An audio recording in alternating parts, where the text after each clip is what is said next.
안녕하세요. 강 목사입니다. 오늘도 하나님의 말씀으로 우리 삶을 돌아보면서 하나님의 은혜를 경험하고 복음을 함께 찾아가는 시간을 가지도록 하겠습니다.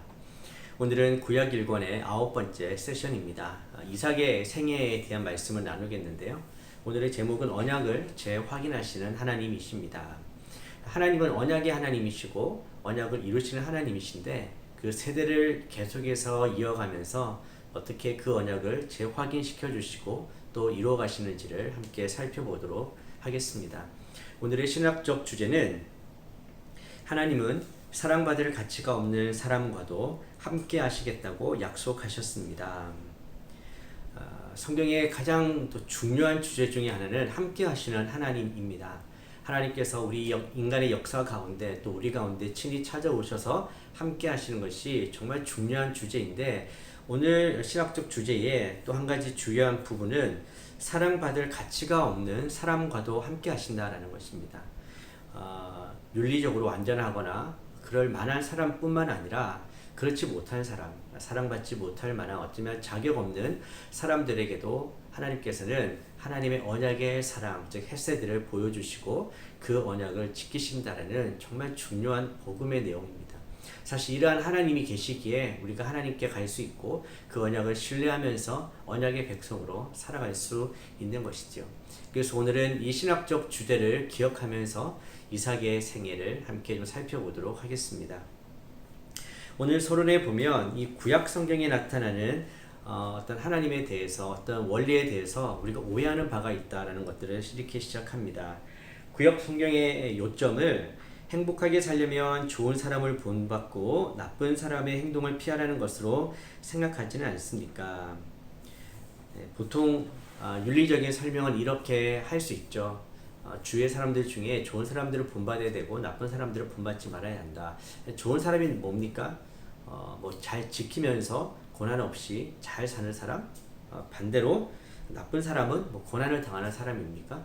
이제 성경에 보면 꼭 이렇게 이런 윤리적인 측면과 꼭 맞지 않다라는 것들을 볼 수가 있습니다. 어떤 이야기냐면 정말 하나님의 말씀에 신실한 사람이라도 고난을 당하기도 합니다. 그리고 하나님께서는 때로는 축복받을 가치가 없는 사람, 그런 사람에게도 복을 내리시고 번창케 하시는 예들도 있다라는 것이죠. 그러니까 이 성경의 주제는 단순히 좋은 사람, 나쁜 사람, 율법을 지키고 안 지키고 이것을 떠나서 핵심은 바로 하나님이라는 겁니다. 어떤 하나님이신가?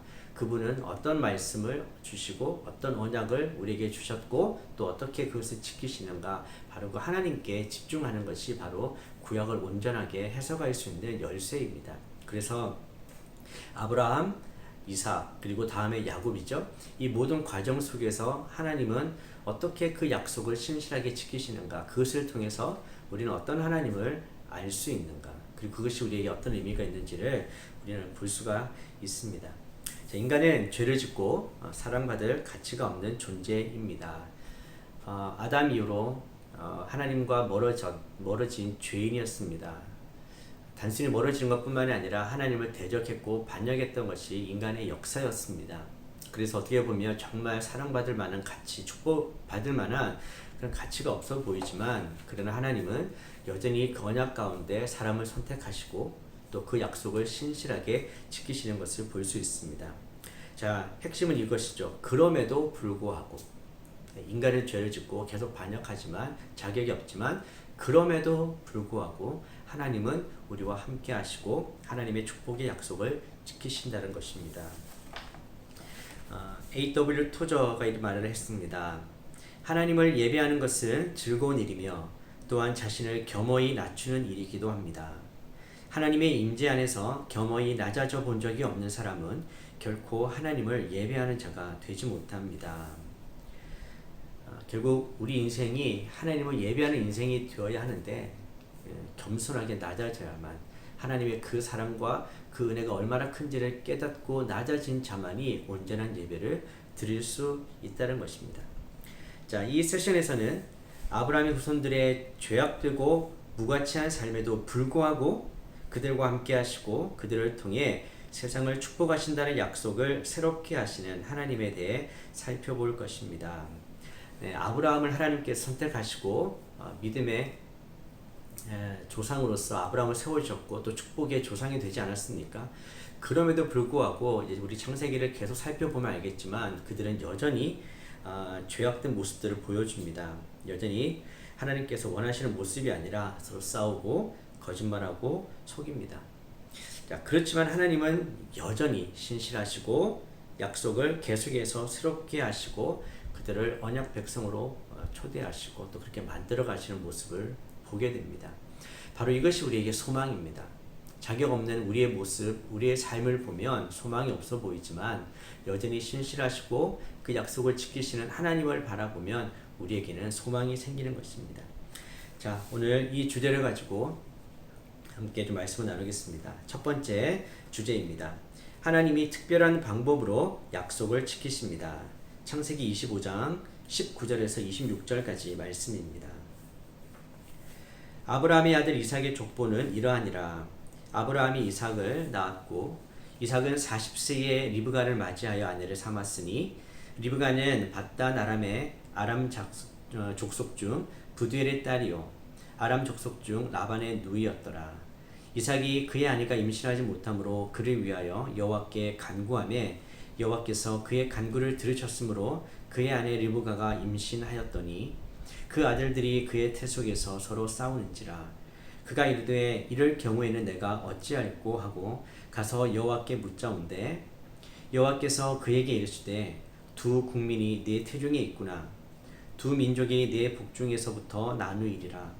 이 족속이 저 족속보다 강하겠고 큰 자가 어린 자를 섬기리라 하셨더라. 그 해산 기한이 찬즉 태에 쌍둥이가 있었는데 먼저 나온 자는 붉고 전신이 터록 같아서 이름을 에서라 하였고 후에 나온 아우는 손으로 에서의 발꿈치를 잡았으므로 그 이름을 야곱이라 하였으며 리브가가 그들을 낳을 때에 이삭이 60세였더라.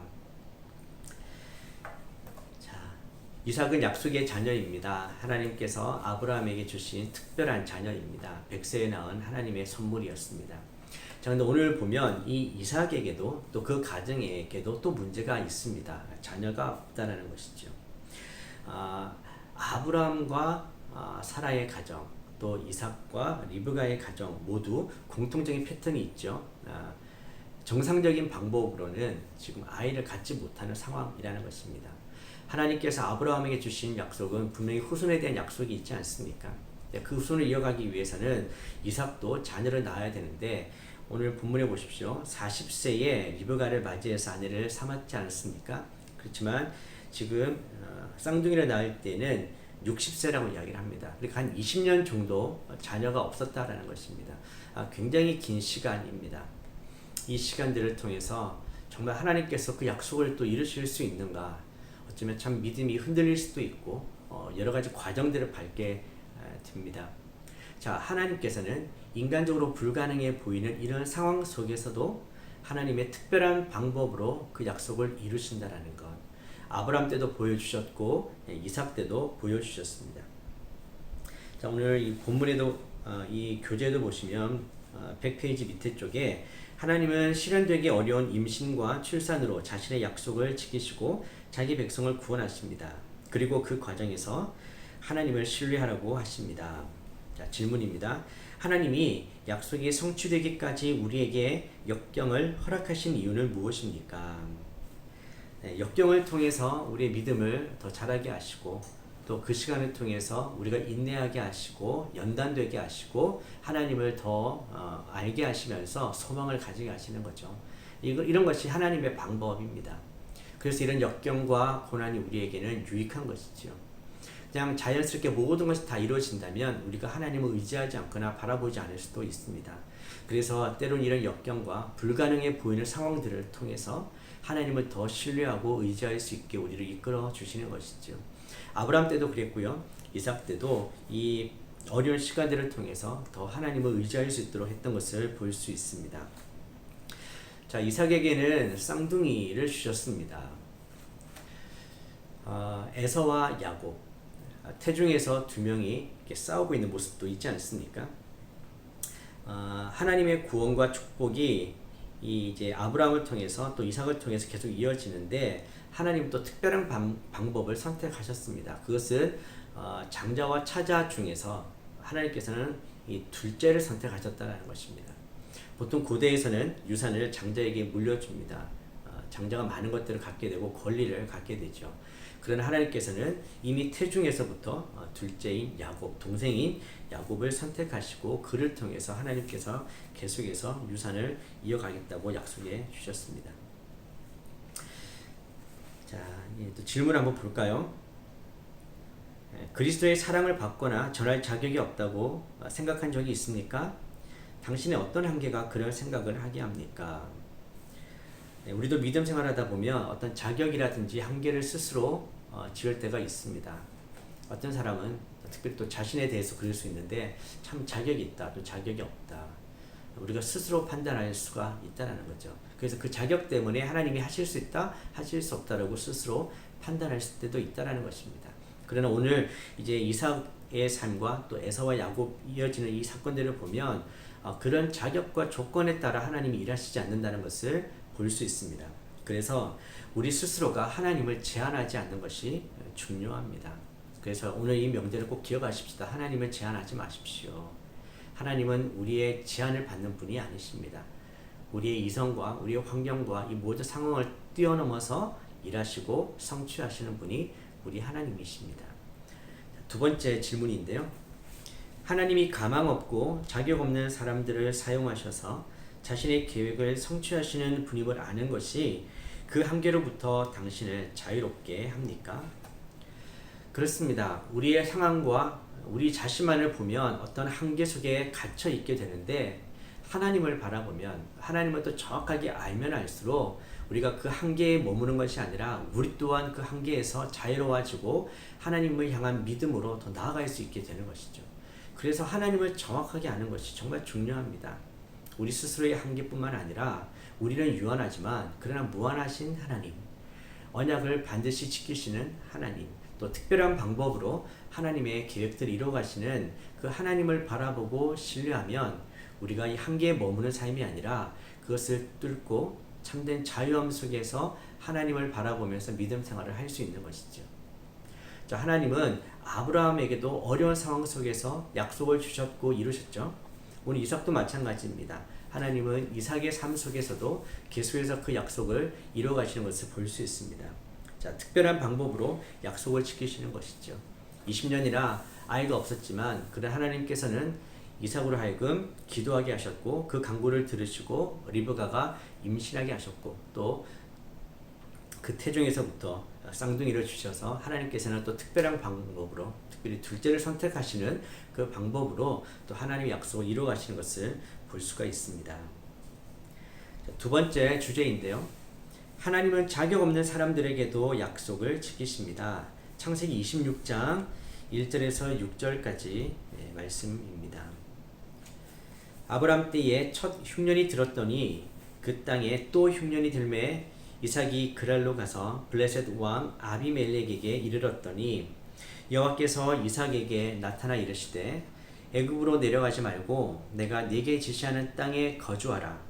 이 땅에 거류하면 내가 너와 함께 있어 네게 복을 주고 내가 이 모든 땅을 너와 네 자손에게 주리라.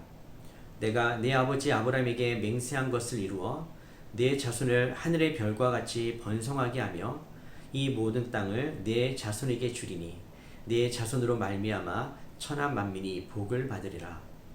이는 아브라함이 내 말을 순종하고 내 명령과 내 계명과 내 율례와 내 법도를 지켰음이라 하시니라.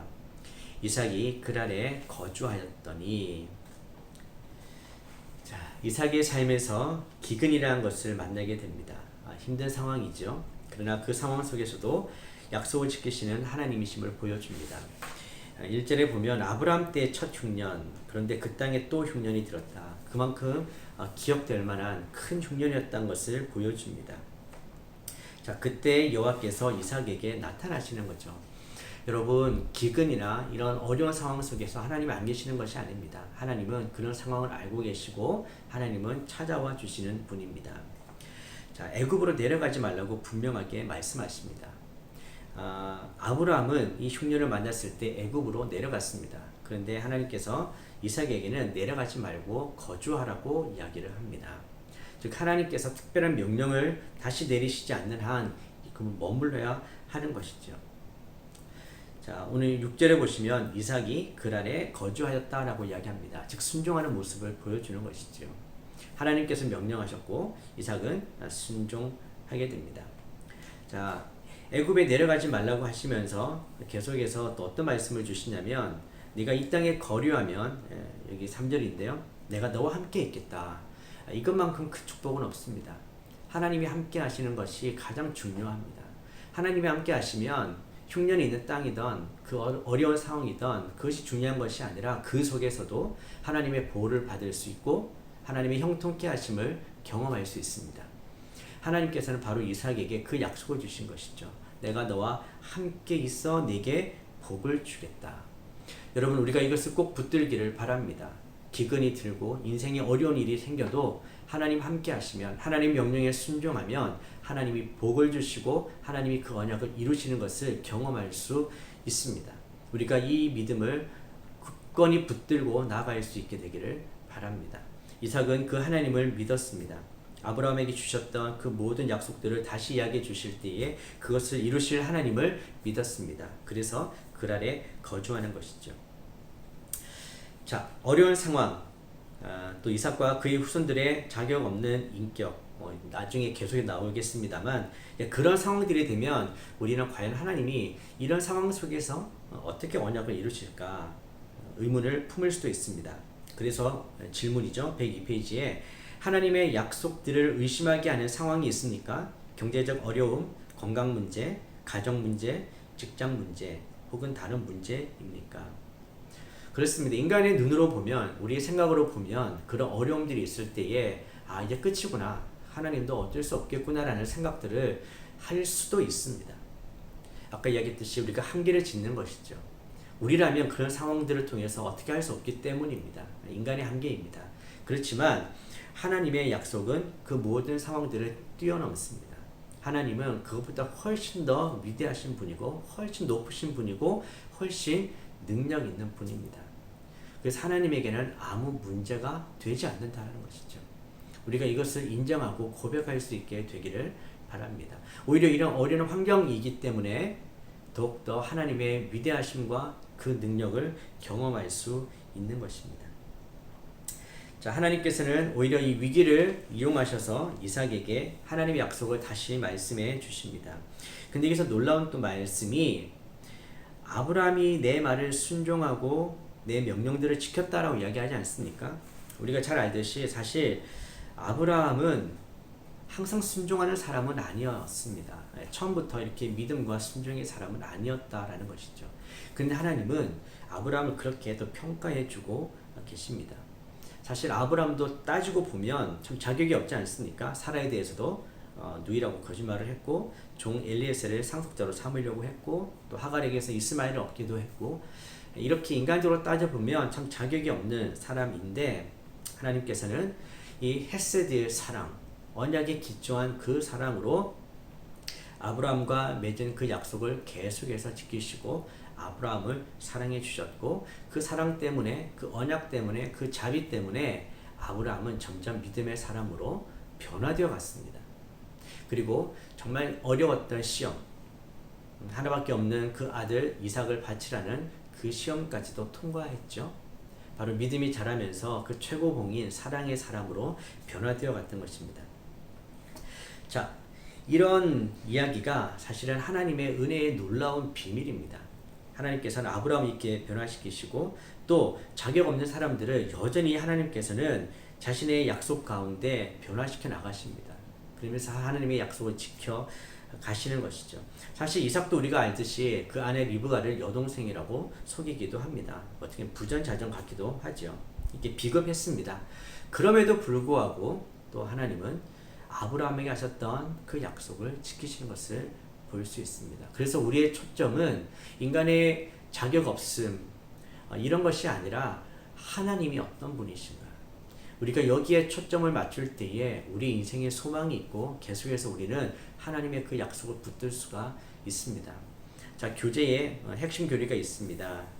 18번째 핵심 교리, 진리이신 하나님입니다. 성경은 하나님 안에는 거짓이 없다고 분명하게 말합니다. 하나님은 모든 것을 있는 그대로 드러내십니다. 우리에게 주신 모든 말씀의 진실성을 하나님이 보증하시므로 하나님의 모든 말씀은 신뢰할 만합니다.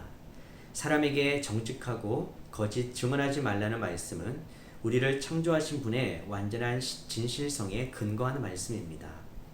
진실을 말하는 것이야말로 우리가 하나님의 형상을 지닐 수 있는 유일한 방법입니다. 하나님의 아들은 길이요, 진리요, 생명이십니다. 하나님은 진리이시기에 거짓을 말하실 수 없고 또 진리이시기에 하나님의 하신 말씀을 반드시 지킵니다. 바로 우리가 하나님의 형상으로서 그렇게 살 때에 하나님을 나타낼 수 있는 것이지요. 자, 이렇게 하나님은 자격 없는 자를 선택하시고 계속 약속을 이루어가시는 하나님이심을 보여주셨습니다. 자, 이제 오늘 세 번째 주제입니다. 하나님은 우리와 함께 하심으로써 약속을 이루십니다. 창세기 28장 10절에서 22절까지입니다. 자, 26장에서 갑자기 28장으로 좀 점프했는데요.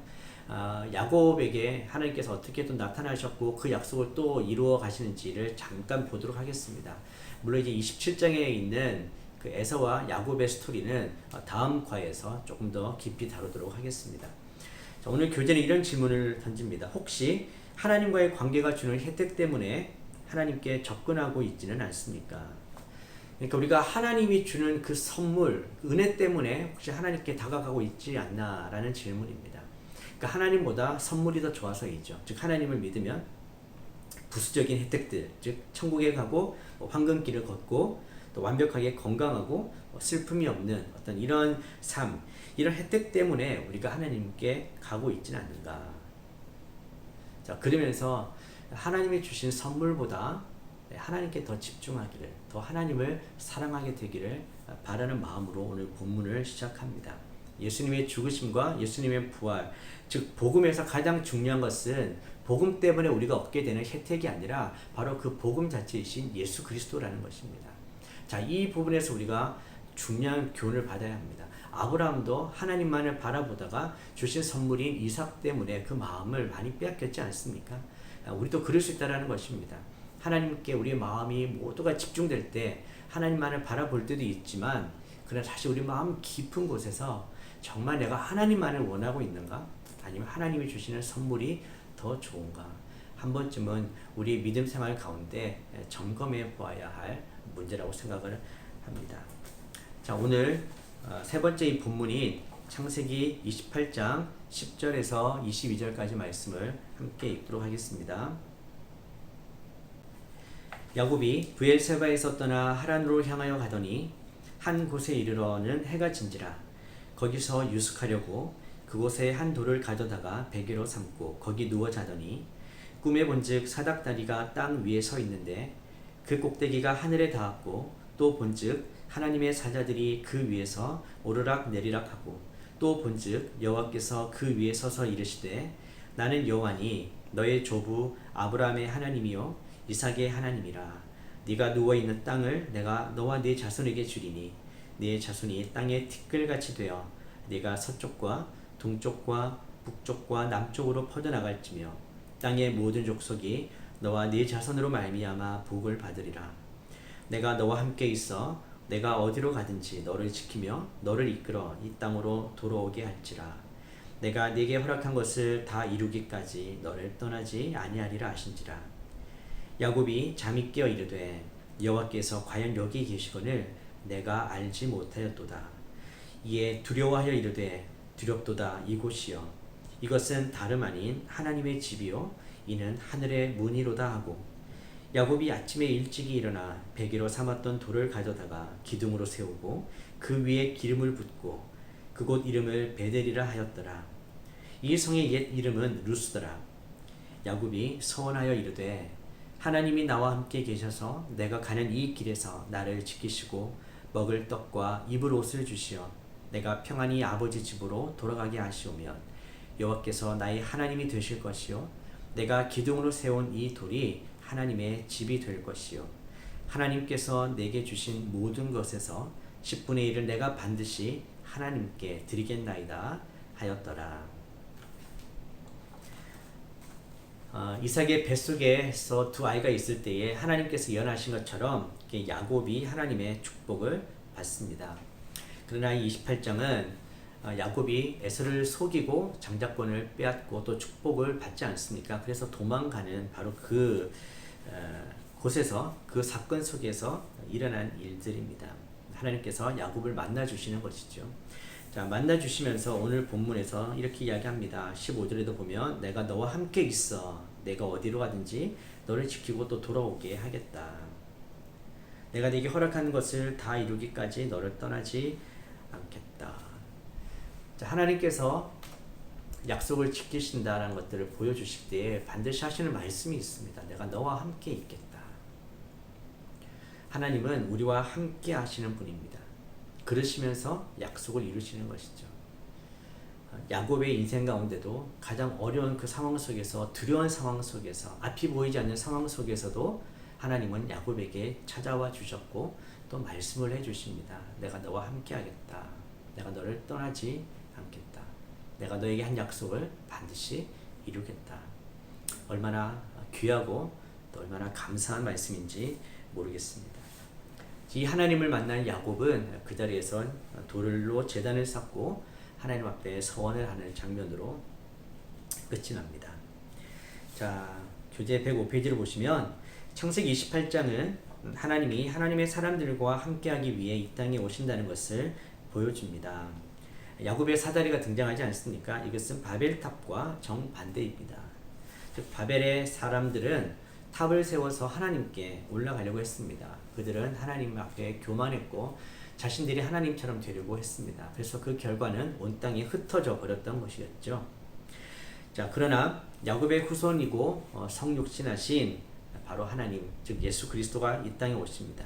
자, 그 예수님이 하시는 일은 흩어졌던 모든 사람들을 다시 하나님께로 모아서 하나님께로 인도하는 역할을 하실 것입니다. 그래서 이 아브라함의 약속의 그 축복을 온전히 이루시는 분이 예수님이시거든요. 그래서 온 땅을 축복하시고 모든 사람들을 축복하시고 다시 십자가로 하나 되게 하실 것입니다. 그래서 요한복음 1장 51절에 이렇게 이야기하십니다. 또 이르시되 진실로 진실로 너희에게 이르노니 하늘이 열리고 하나님의 사자들이 인자 위에 오르락 내리락 하는 것을 보리라 하시니라. 예수님은 오직 하나님께로 가는 유일한 길이 예수 그리스도라고 이야기를 하십니다. 내가 곧 길이요 진리요 생명이라고 말씀해 주시죠. 모든 끊어졌던 것들을 연결하시는 분, 하늘과 땅을 연결하시는 분, 인간을 연결하시는 분, 이 모든 것들을 연결해 주시는 분은 오직 예수 그리스도이십니다. 바로 십자가가 그 모든 것들을 연결하고 하나 되게 하시는 유일한 길이었던 것이었죠. 질문입니다. 죄는 어떤 식으로 하나님의 임재를 경험하지 못하도록 막습니까? 죄는 하나님으로부터 우리를 자꾸 멀어지게 합니다. 숨게 합니다. 감추려고 하죠. 그러니까 하나님의 임재를 경험하지 못하도록 막습니다. 죄가 있으면 하나님을 두려워하게 되고 하나님의 그 관계에서부터 멀어지기 때문이죠. 그래서 회개가 중요합니다. 이 죄를 고백하면 하나님은 기억도 하지 않으시고 다시 그 친밀한 관계 속으로 불러주시기 때문입니다. 하나님은 빛이기 때문에 어둠은 빛과 함께 있을 수가 없습니다. 그래서 죄 가운데 있으면 빛을 싫어하게 되는 것이죠. 그렇기 때문에 죄는 하나님의 임재를 경험할 수 있지 못하게 합니다. 그래서 죄를 해결하면, 고백하고 하나님께 나오면 다시 빛 가운데로 나와서 하나님의 임재 가운데 우리가 나아갈 수 있는 것이죠. 그래서 우리가 날마다 회개함으로 주님의 빛 가운데로 나아가면 다시 우리는 하나님의 임재 아래서 살아갈 수가 있습니다. 하나님은 어떤 방법으로 우리의 죄를 극복하게 하시고 하나님의 영광과 은혜를 맛보게 하십니까? 죄를 극복하는 것은 우리의 능력과 힘만으로는 불가능합니다. 결국 하나님의 은혜가 있어야 우리는 가능합니다. 모든 죄를 이길 수 있는 능력을 받을 수 있습니다. 즉 성령께서 우리 안에 오셔서 그 죄를 이길 수 있는 마음도 주시고 힘도 주시고 능력도 주십니다. 그리고 하나님 바라볼 때 하나님은 이렇게 연약한 자들, 자격 없는 자들도 끝까지 사랑하시고 언약을 지키시고 자비를 베풀어 주신다는 이 복음의 진리를 믿으면 우리가 죄 가운데 거하지 않고 죄를 이기고 죄를 극복하고 다시 하나님께로 나아갈 수 있게 될 것입니다. 자, 결론입니다. 하나님이 복음 안에서 많은 것들을 우리에게 은혜로 주십니다. 죄의 용서, 또 하나님의 가족으로서의 입양, 영원한 삶, 하나님 나라 안의 유업 등 이런 많은 것들을 주십니다. 그렇지만 그 가운데 가장 영광스러운 것, 가장 소중한 것은 바로 그것을 주시는 하나님이라는 것입니다. 자, 하나님은 그분의 백성과 영원히 함께 하실 것입니다. 구약의 언약의 가장 중요한 메시지는 나는 너희 하나님이 되고 너는 나의 백성이 된다는 것입니다. 즉 하나님은 그 백성 가운데 거하시면서 그들의 하나님이 되시고 그 백성을 하나님께 이끄시는 분이라는 것을 구약은 계속해서 언약 가운데 말씀해 주십니다.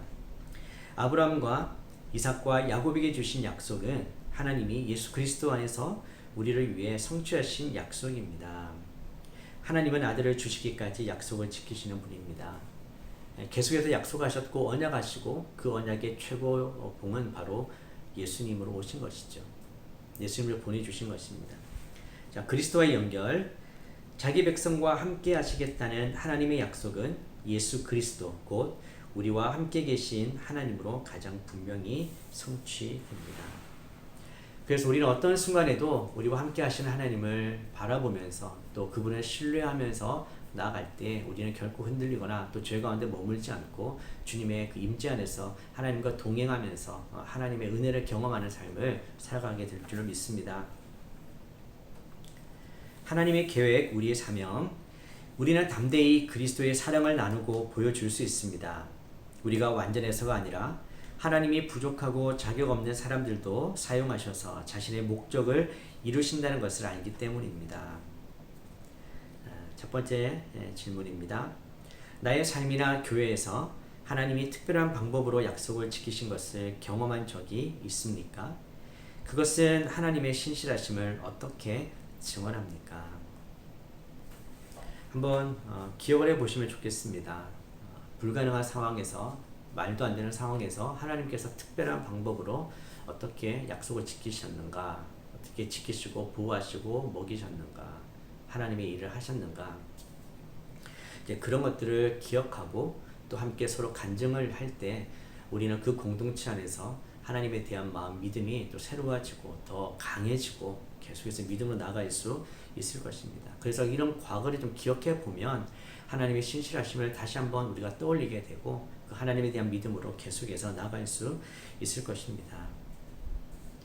두 번째 질문, 창세기에 나타난 하나님의 약속들은 어떻게 우리의 마음을 감사와 순종으로 나아가게 합니까? 아브라함, 이삭, 그리고 야곱까지 그들은 완벽하지 않았습니다. 인간적으로 보면 흠이 많았고 자격이 없어 보이는 사람들이었습니다. 그럼에도 불구하고 하나님은 그들을 선택하셨고 약속을 하셨고 그 언약을 성실하고 또 신실하게 지키셨습니다.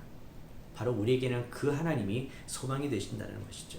그래서 그 약속들을 바라보며 그 약속하신 하나님을 바라보면 우리는 늘 주님 앞에 감사할 수밖에 없게 되겠죠. 주님, 나 같은 사람도, 이렇게 자격 없는 사람도 하나님의 자녀로 불러주시고 그 언약의 축복 가운데 우리를 불러주시다니 얼마나 감사합니까? 그래서 우리는 그 하나님을 향해서 늘 감사하며 살아갈 수가 있고요.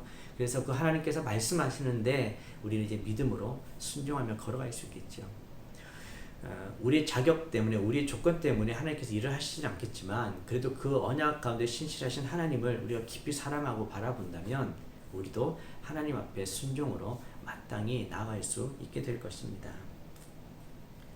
자, 세 번째 질문, 나는 어떤 식으로 하나님의 임재를 경험합니까? 그것이 삶에 어떤 변화를 주고 있습니까? 네, 하나님의 임재는 참 중요합니다.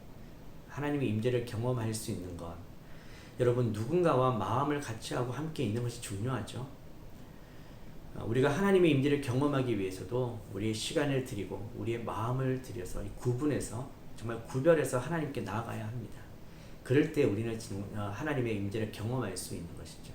너무 분주하고 또 너무 소란하면 하나님의 임재를 경험하기가 좀 쉽지가 않습니다. 그래서 이 첫 아침 정말 구별해서 하나님께 드리고 quiet 타임을 하면서 기도하면서 좀 잠잠히 주님 앞에 머물 때 우리는 또 하나님의 임재를 경험할 수가 있습니다. 그리고 하나님이 만드신 이 자연 속에서 또 하나님을 생각하며 걷고 대화할 때에 우리는 그 하나님의 임재를 경험할 수가 있습니다. 또한 이 찬양을 통해서 우리의 마음이 열리고 천국문이 열리는 것도 경험할 수가 있습니다. 하나님 우리 가운데 하시는 그 일들을 믿음으로 고백하면서 찬양할 때 또 하나님의 강한 임재를 느끼기도 하지요. 여러분 이렇게 하나님의 임재를 갈망하고 정말 소망하면서 하나님께 우리 마음을 드리고 또 시간을 드리고 우리의 정성을 한번 드려보십시오. 이번 한 주간 그 하나님의 임재를 정말 사모하면서 시간을 떼서 정말 구별해서 주님을 향한 사랑을 고백하고 말씀 가운데 임재를 경험하고 또 기도 가운데 경험하고 또 찬양 가운데 경험하고 또 내가 살아가는 순간순간마다 그 발자취마다 우리와 함께 하신 하나님을 만날 수 있게 되기를 축복합니다. 얼마나 감사하고 또 얼마나 흥분되고 또 기쁜 시간이겠습니까? 그런 시간들이 이번 또 공부하는 시간과 또 다음 공부하는 시간 때까지 계속해서 여러분 가운데 넘쳐나시기를 축복합니다. 우리 함께 기도하겠습니다. 하나님 아버지, 하나님은 언약에 신실하신 분이십니다. 불가능해 보이는 상황, 어려운 상황 속에서도 하나님은 그 약속을 특별한 방법으로 지키십니다. 사람이 자격이 없고 조건이 안 되어도 그럼에도 불구하고 하나님의 그 헤세드의 사랑으로 사랑해 주시고 지켜주시니 감사합니다. 하나님은 늘 우리와 함께하기를 원하시는 분입니다. 저희도 주님의 그 마음을 알게 하여 주시고 더 주님께 마음을 열고 빛 가운데로 나아가 주님의 임재를 경험하는 저희들이 되게 하여 주시옵소서. 그 주님의 임재하는 곳에 능력이 있고 기쁨이 있고 감사가 있고 평강이 있고 기적이 나타날 줄 믿습니다. 그런 저희들의 삶이 되게 하여 주시옵소서. 그렇게 해주실 것을 믿고 감사드리며 예수님의 이름으로 기도드립니다. 아멘.